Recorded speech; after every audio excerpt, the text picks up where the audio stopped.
आज विद्याच्या मुलांच्या शाळेत पेरेंट्स मीटिंग होती. त्यामुळे विद्या शाळेकडे येणार आहे, तर ती तेथूनच इकडं तिच्या माहेर घरी पण येणार आहे. त्यामुळे जेवण थोडे जास्त बनव आणि हो, सोबत बेसनाच्या वड्या पण बनव. तुला तर माहीतच आहे विद्याला बेसनाच्या वड्या किती आवडतात. कांताबाई आपल्या पायाची तेलाने मालिश करत म्हणाल्या.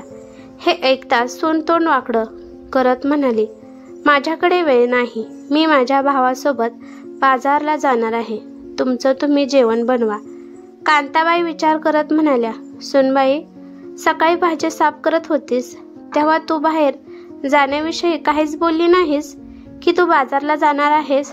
त्यावर सून निक्की रागाने म्हणाली, मग तुम्ही तरी कुठं अगोदर सांगितलं की नणंदबाई येणार आहेत. तुम्हाला काय वाटतं, तुम्ही शेवटच्या क्षणी सांगचाल आणि मी तुमचं ऐकून नंदेचं स्वागत करावं. ध्यानात ठेवा, मी कोणाची नोकरानी नाही जी कोणासाठी पण स्वयंपाक करत बसू. तुमची मुलगी येणार आहे, तुमचं तुम्ही जेवण बनवा. असं म्हणत निक्की स्वयंपाकघरात गेली. तिने पटकन बेसन पिठाचा डब्बा उचलला आणि तिच्या खोलीत नेऊन लपवला आणि गालातल्या गालात हसत पर्स उचलून निघून गेली. आपल्या सुनेचं असं बोलणं पाहून कांताबाई दुःखी झाल्या. त्यांना खूप वाईट वाटलं. जेव्हा कधी त्यांची मुलगी विद्या माहेरी यायची, निक्कीच्या तोंडाला आंबट पाणी सुटायचे. त्यामुळे कांताबाई आपल्या सुनेला सांगायलाही घाबरत होत्या की विद्या आपली मुलगी घरी येत आहे म्हणून. सुनेच्या भीतीने त्यांनी विद्याला बोलावणे पण बंद केले होते. तरी पण कोणती आई सुनेच्या भीतीने आपल्या मुलींना भेटणे बंद करेन. कांताबाईंना 4 मुली होत्या. 4 मुलींची लग्ने या शहरात झाली होती. त्यामुळे जेव्हा वाटेल तेव्हा त्या आईला भेटायला यायच्या. लेकींनी आलेलं सुनेला खपत नाही हे कांताबाई आपल्या मुलींनाही सांगू शकत नव्हत्या आणि लेक येणार आहे हे सुनेला सांगायला कांताबाई घाबरत असत. पण सुनेच्या भीतीने त्या आपल्या मुलींना भेटणे बंद करू शकत नव्हत्या. मुली पण या शहरात असल्यामुळे सारख्याच येत असत. अधूनमधून यायच्या आणि 1-2 तासात निघून जायच्या. त्यातही निक्कीचे तोंड सारखं वाकडं असायचं.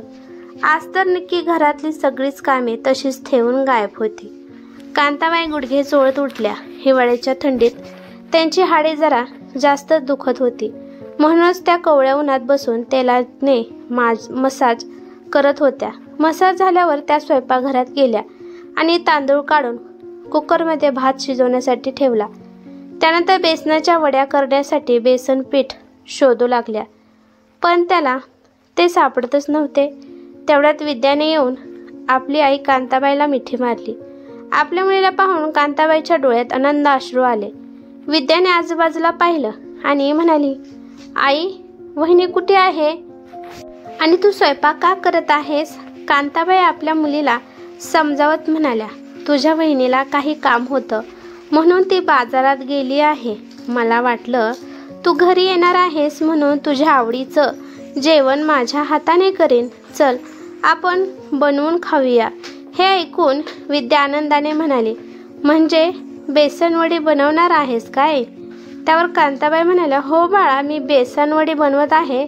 सध्या फक्त भात ठेवला आहे कुकरमध्ये. असे म्हणत त्या पुन्हा किचनमधील डबे उघडून बेसन शोधू लागल्या. बराच वेळ शोधूनही बेसन सापडले नाही. तेव्हा विद्या म्हणाली, राहू दे आई, का टेन्शन घेत आहेस? परत एखाद्या दिवशी कधीतरी बेसनवडी करून खायला दे मला. आता तू इथं बस आणि आराम कर. तुझं पाय दुखत असतील ना? उरलेली कामं मी करेन. आज तू माझ्या हातचं जेवण खाऊन बघ. विद्याने आपल्या आईच्या हाताला धरले आणि हॉलमध्ये आणून सोफ्यावर बसवले. विद्या आपल्या आईशी गप्पा मारू लागली. बोलता बोलता कांताबाईंनी टीव्ही चालू केला. मग विद्या किचनमध्ये जाऊन काम करू लागली. तेवढ्यात निक्की खूप सारी शॉपिंग बॅग्स घेऊन घरी पोहोचली. आजीसोबत विद्याची लहान मुलं पण टीव्ही बघत होती.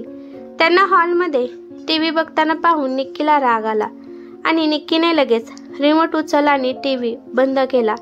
मुले तेथून उठून स्वयंपाकघरात गेली. मग निक्की बडबडायला लागली, इथे कोणीच टीव्ही बघत नाही, मग टीव्ही का चालू आहे? वीज बिल वाढलं तर कोण भरणार? वहिनीचा आवाज विद्याला ऐकायला येत होता, पण तिने काही उत्तर दिलं नाही. हो, पण ती हिरमुसली होती.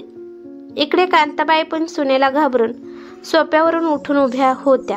विद्याच्या डोळ्यात अश्रू येतात आणि ती विचार करू लागते, वहिनी आल्यावर तिच्या आईचे घर अनोळखी का वाटायला लागते?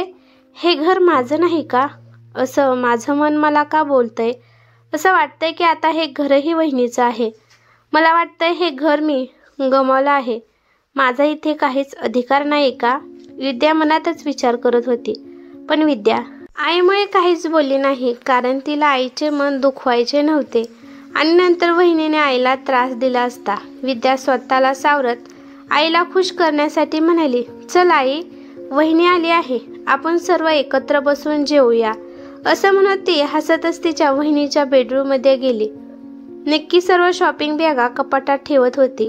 विद्याला बेडरूममध्ये बघून निक्की म्हणू लागली, असं अचानक कोणाच्या बेडरूममध्ये येऊ नये. कुणाच्या परवानगीशिवाय आमची पण थोडीशी प्रायव्हसी आहे. तू बेडरूममधून बाहेर जा, मी बाहेर येईन. हे ऐकून विद्या उदास झाली आणि म्हणाली, वहिनी, मी तुम्हाला जेवणास बोलवायला आली आहे. मुलांना पण खूप भूक लागली आहे म्हणून. निक्की आपलं तोंड वाकडं करत म्हणाली, तुम्ही खा, मी बाहेर काही खाल्ले आहे, मी नंतर जेवेन.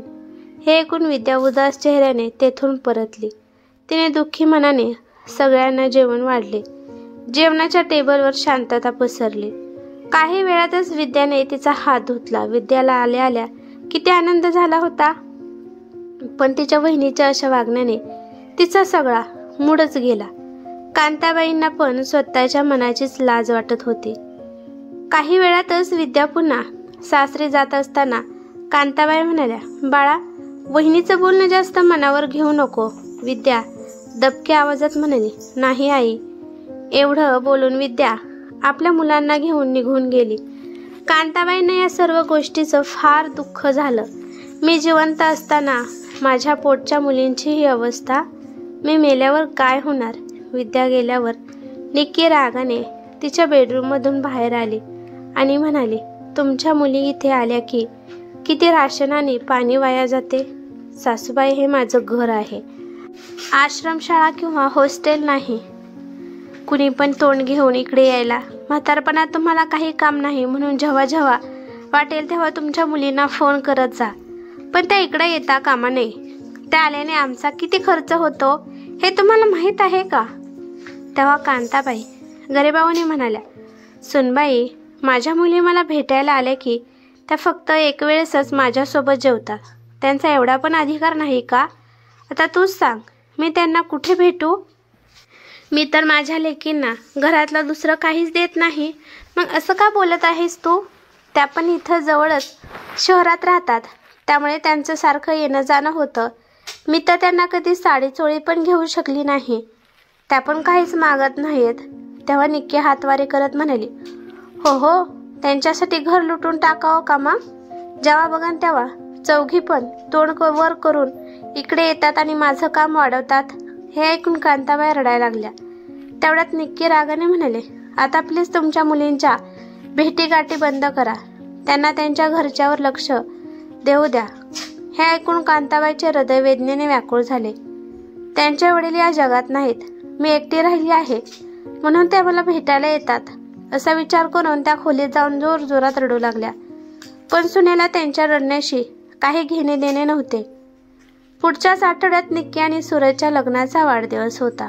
निक्कीने वाढदिवसाला कोणालाच बोलवलं नाही, पण तिच्या चारी नंदा या दोघांना सरप्राईज म्हणून सकाळ सकाळीच घरी आल्या.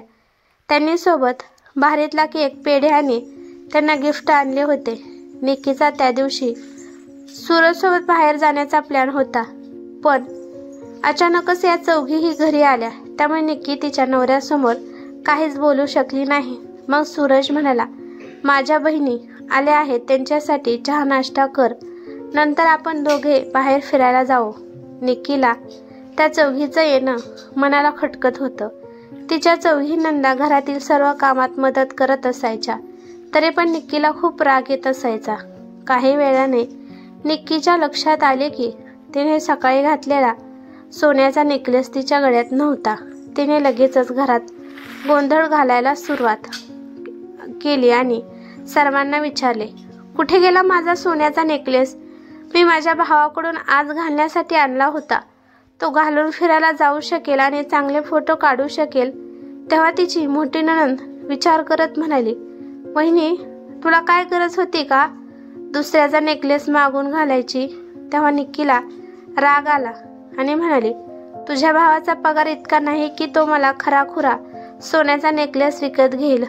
तो फक्त घरात येणाऱ्या बाहेरच्या लोकांवर खर्च करत असतो, माझ्यासाठी काहीच करत नाही. असं म्हणत ती रागात घरात नेकलेस शोधत होती.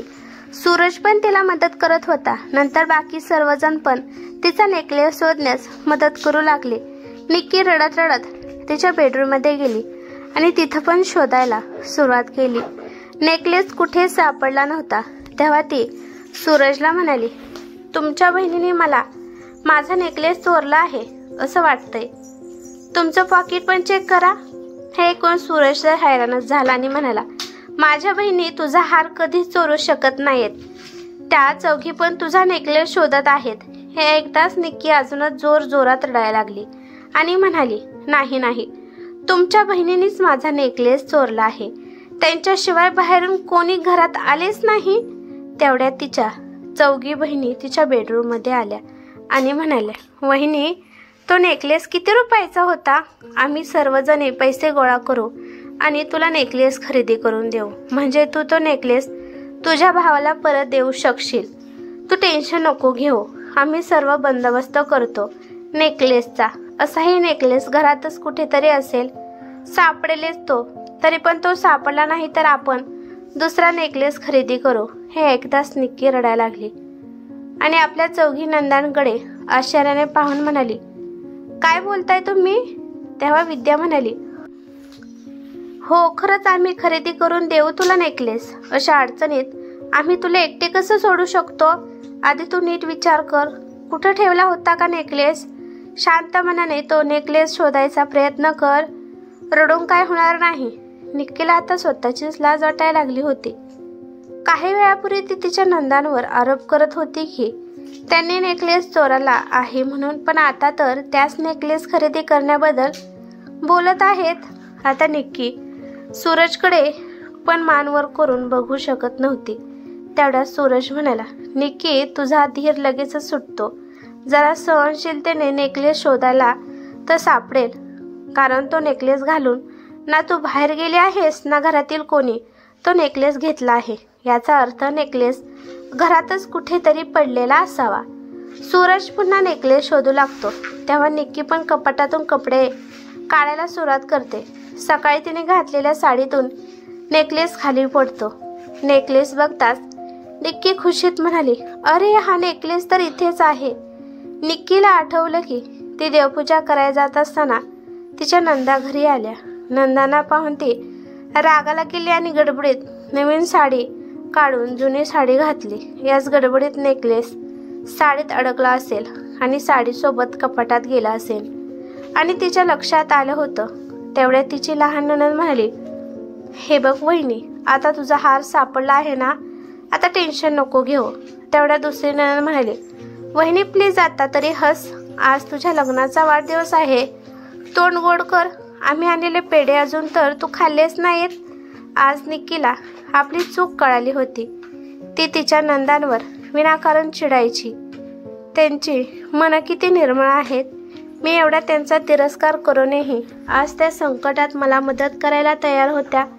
निक्कीने आपल्या नंदांना मिठी मारली आणि म्हणाली, मला माफ करा दीदी, मी सारखाच तुमचा अपमान करत आले, पण आज अडचणीच्या वेळेस तुम्ही सर्वजणी मला मदत करायला तयार होतास. यापुढे मी तुम्हाला शब्द देते की मी नेहमी तुमच्याशी प्रेमळ नातं कायम ठेवीन. मी कधीच तुमचा राग करणार नाही. आज निक्कीच्या डोळ्यातून वाहणाऱ्या अश्रूंमध्ये खरा पश्चाताप दिसत होता. म्हणून त्या चौघी नंदांनी पण तिला माफ केले. इकडे सूरज आणि कांताबाईने सुटकेचा निश्वास सोडला. कमीत कमी या बहाण्याने तरी सुनेला कुटुंब काय आहे आणि त्याची किंमत काय असते हे कळले. कुटुंब किती महत्त्वाचं असतं हे सुनेला कळालं. यामुळे कांताबाई खुश होत्या. तर तुम्हाला कथा कशी वाटली लाईक, कमेंट आणि शेअर करून नक्की सांगा. आणि जर तुम्ही चॅनेलवर नवीन असाल तर चॅनेलला सबस्क्राईब करा. चला तर मग पुन्हा भेटूया नवीन कथेत. धन्यवाद.